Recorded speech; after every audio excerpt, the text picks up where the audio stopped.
Adam, thank you so much for joining us. We're excited to have you. It's great to be here, Tanner. Thank you.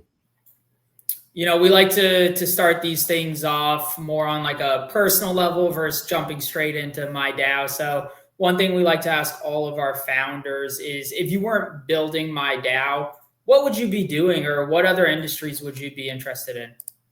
I would for sure be working in AI because I feel like already today I'm working half in AI and half in legal tech, in the sense that we're kind of replacing our entire technology infrastructure with new technology that all of it is in some way due to changes happening in AI. And so I almost feel like I'm starting an AI company, even though I'm still running my 4-year-old legal tech company. And that's probably what I would be doing if I were not doing this. I love it. I love it. What about like a surprising or little known fact about yourself? Something that would make even us who have known you for a little while here be like, wow, that's surprising. Well, the thing that surprises most people is simply that I'm not a lawyer. Although, since you're in the legal tech industry, you are probably familiar with the fact that many legal tech founders are not lawyers. On a more personal level, I play ice hockey. That's one big thing I've played since I was a little kid, and I still take it very seriously today. Every Saturday night as a weekend warrior, trying to beat up the other guys on the other side. And finally, I would say probably that I own a cute little Maltipoo and take her with me almost everywhere I go, including often to conferences, although I don't think she's been to the Legal Tech Conference yet. We are quite proud of our swag at the conference. I have a couple on the shelf behind me, but maybe we have to consult you and model a couple giveaways at the summit. Hey, And then you know what? If anyone hasn't been to the Legal Tech Summit and you need like a really great new sweatshirt or sweatpants, it is literally the best swag of any conference I've ever been to. And I wear it all the time. Thank you. I love it. We're quite proud of it. And then maybe lastly, if you could be anywhere in the world right now, excluding the TLTF Summit, maybe, where would you be? No restrictions. It would be a combination of where I live, which is Southern California, which is my favorite place to be. I'd probably just be at the beach instead of at home. If I could somehow combine that with being with family in New England, because my dad and my brother still live in New England where I grew up, which is the exact opposite corner of the country, and kind of sad to be so far away. Makes total sense. I love it. Well, let's jump into MIDAO. Maybe walk us through the backstory, what compelled you to start it, and what you're working on today. Yeah, sure. So first, just to make sure people know, MIDAO is spelled MIDAO and stands for Marshall Islands DAO. The reason that's the name of the company is that going back to the origin story, about 4 years ago, I left my job in corporate America, working for a big global finance company, to get into DAOs. And I started at first a DAO consulting company with the goal of figuring out what DAOs need and then building tech solutions for them. What I ended up coming across was 3 DAOs at the same moment were all facing the same challenge, and it had nothing to do with technology. It was a legal challenge. It was a regulatory challenge that there was nowhere good in the world to incorporate the DAO, right, to register the DAO as a legal entity, because everywhere we looked, there were certain restrictions, whether it was Delaware, Cayman Islands, Switzerland, and we can get into all this stuff later if you want. They all had certain limitations. And we happened to have a relationship with a senator in a country called the Marshall Islands, which is a nation in the South Pacific, former U.S. territory, but now a sovereign nation with a seat at the United Nations and everything. And so we reached out to the senator, now minister, and said, hey, how would you like to do something in the space of DAOs and crypto to try to solve this problem? And it wasn't the first idea we had spoken with this senator about. In fact, my co-founder had worked with the senator on another crypto project that never took off and maintained that relationship. As soon as we had that call, everyone said, yeah, let's give it a try. We started drafting a law and basing it off of Wyoming's law. So Wyoming was the first place in the world to have a DAO-specific legal entity-related law. We were the second place in the world and still the only sovereign nation to have a DAO-specific law built for a global audience. And so we started writing the law based off of Wyoming's law, not even that different. And frankly, we were all shocked when the law passed, even the senator. I mean, we didn't know. And it passed. And then we said, oh, shit, we better start a business and try to figure out what to do with this. So that's how it all started. That's awesome. And maybe, you could touch on like, how did you navigate some of the early regulatory and technical uncertainties the DAOs faced, as you just alluded to, like the surprise of the law even passing? How did you guys navigate that?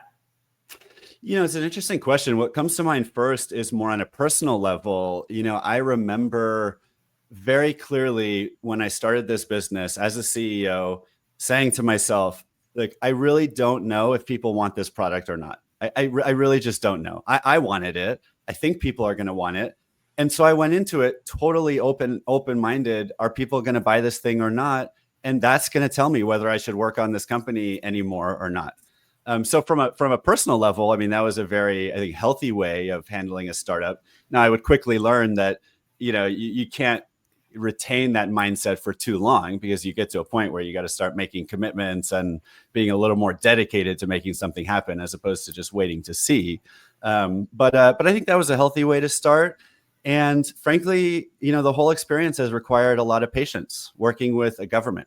I mean, I think any business that relies on any other organization or even person for part of its operations, like a key partner or a wholesaler, right, probably has a similar experience. But working with the government, where you have both the political side and the bureaucratic side, and you have like the court side, right, kind of like in the States, it's not like there's just one person you can talk to know what the government thinks.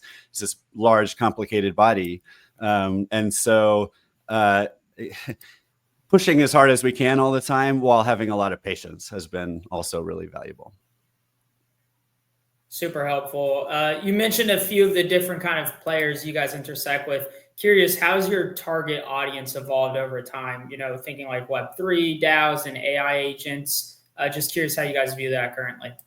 Yeah, that's a great question. So when we started the company, so back in late 2021, when we passed the first law with the Marshall Islands government, we were focused entirely on DAOs. It's just the world that I came from as a founder, and had just recently joined, but still the world I came from. And DAOs are only, a few years older than our company. And we quickly found out that we had really built something that was valuable for all of Web3 and crypto, because oftentimes maybe you're not starting a DAO, but you're launching a token. And you're in the exact same situation. You're saying, well, what's it like to launch a token from a Delaware company or a Wyoming company or whatever American company, if you're an American in the first place? Otherwise, you're not looking at that. And then you say, well, maybe it's not best to launch a token in the United States, given XYZ reasons. Let's look around the world and look at all the entity options that are available to us, especially if you're a global project, not everyone sitting in Miami, doing a Miami crypto thing, which happens too. But if you're a global project, well, now you have your pick of the litter in terms of looking at legal entities around the world. And so we quickly realized this was more than just DAOs. It was really everything Web3. So anything you want to do in Web3 can be easier or less risky or better protected, et cetera, or more clarity from a regulatory perspective if you do it out of the Marshall Islands instead of somewhere else.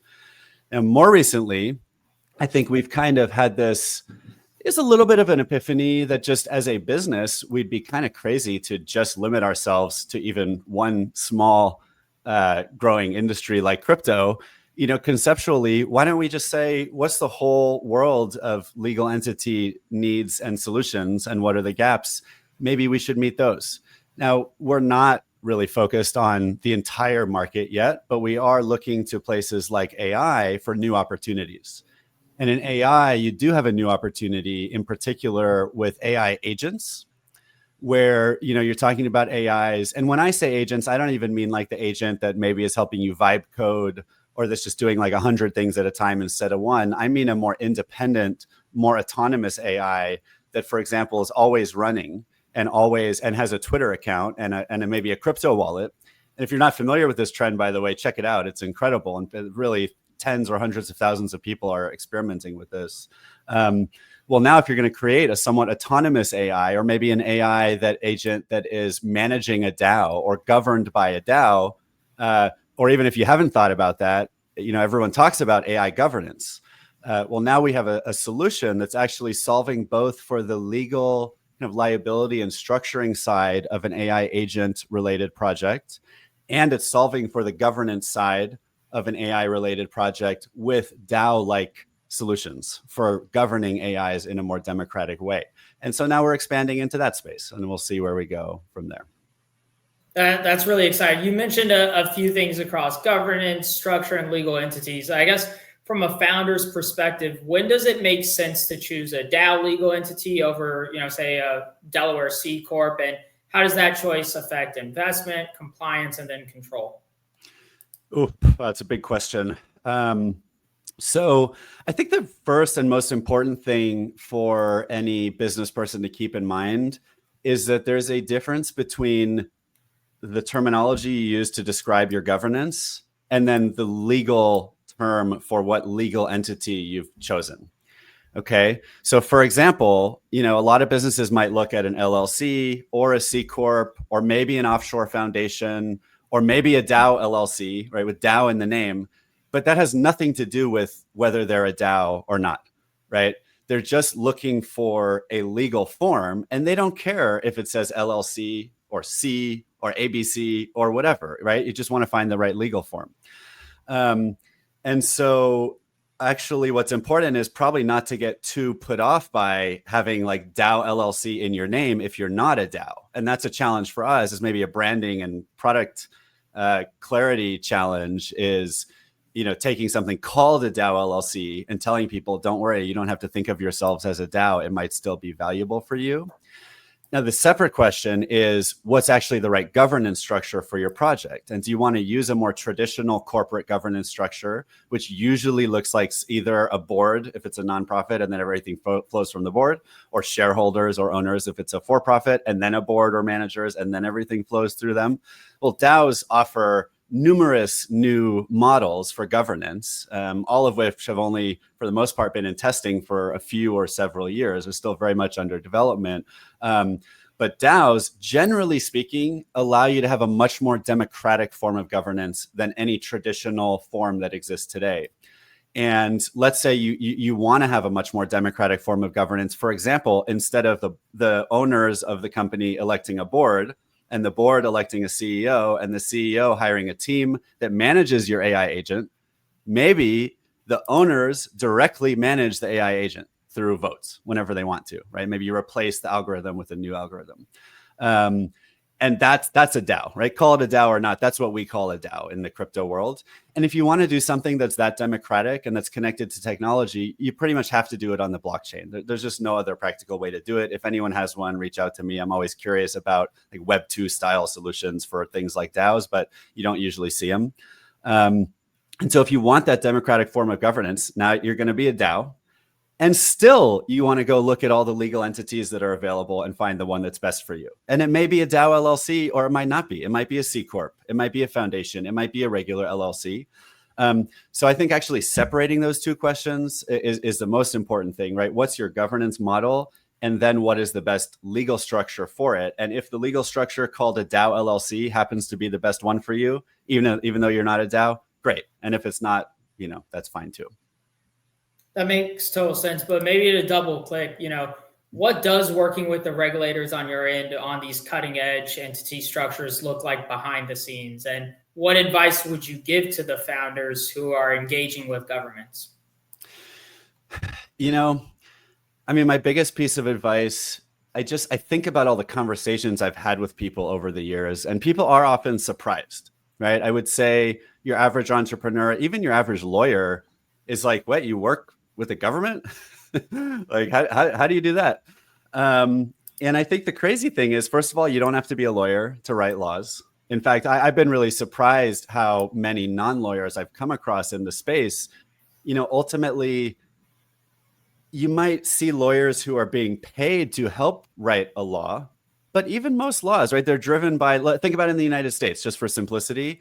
It's like a congressperson's office with this team of staff, maybe one lawyer there, and then a team of interns actually writing the law. And then, it's this whole team effort that leads to the eventual bill. And most of those people working on it are not lawyers. And that's because they're the ones who know what people and businesses need, right?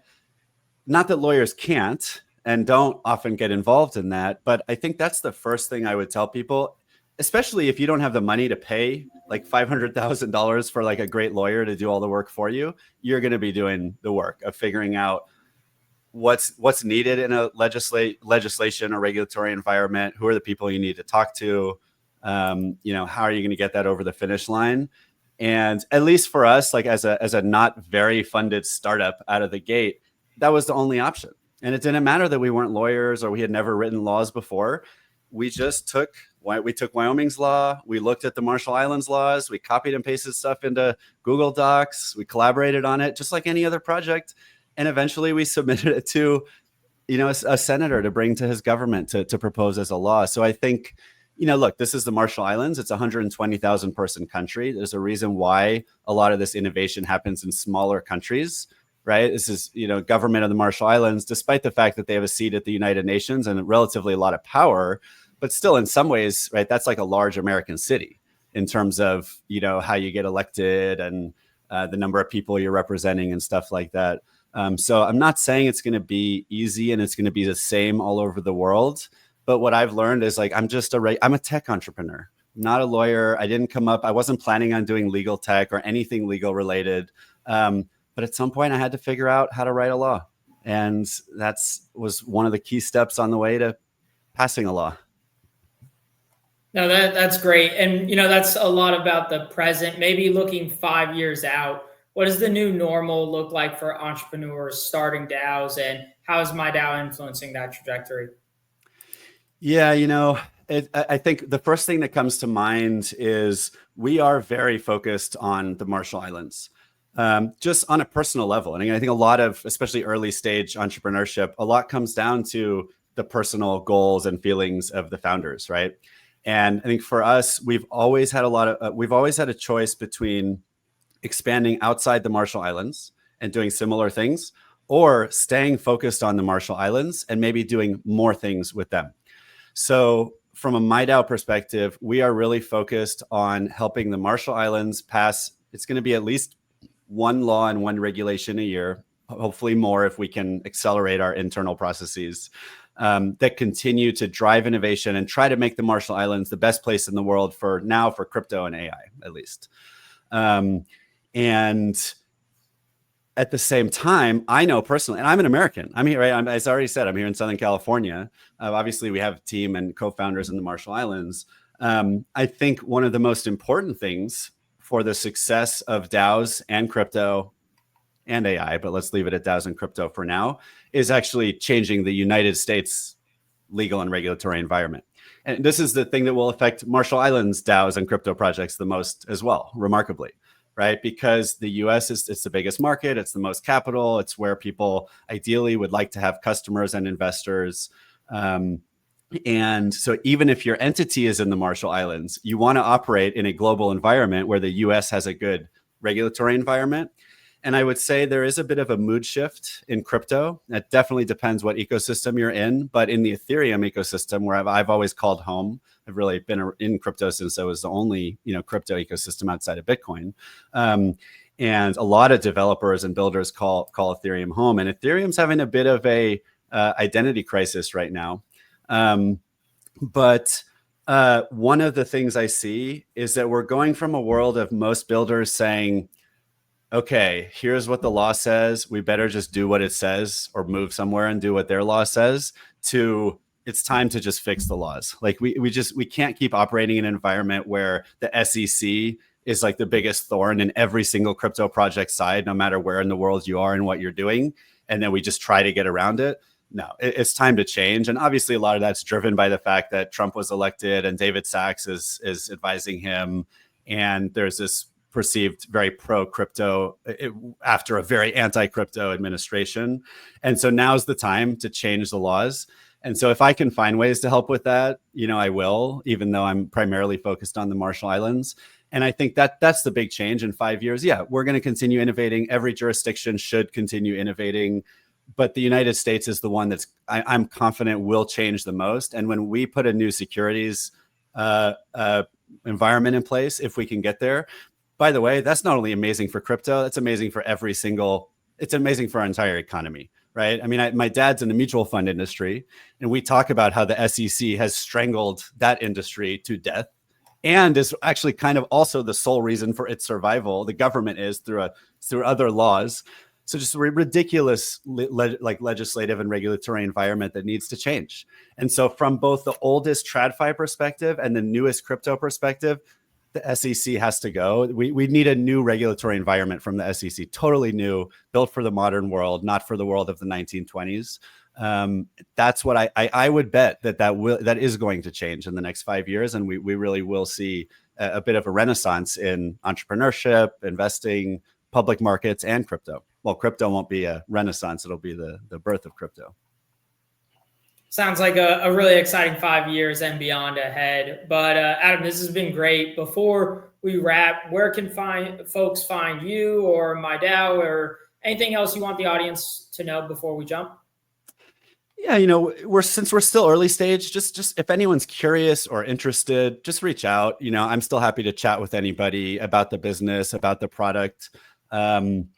And always interested in feedback and ideas or ideas for collaboration. MIDAO.org is our website, MIDAO.org, again, stands for Marshall Islands DAO. I have a podcast called Just DAO It, where we talk about starting DAOs and tips and tricks from people who have been doing DAOs for a while. So I still love DAOs, even though it's just one part of our market now. On X, I'm 0xThriller. And if any of you are cool enough to be on Farcaster yet, I'm the Thriller on Farcaster and throughout many crypto platforms. So yeah, Tanner, it's been really great. Thank you. Awesome, Adam.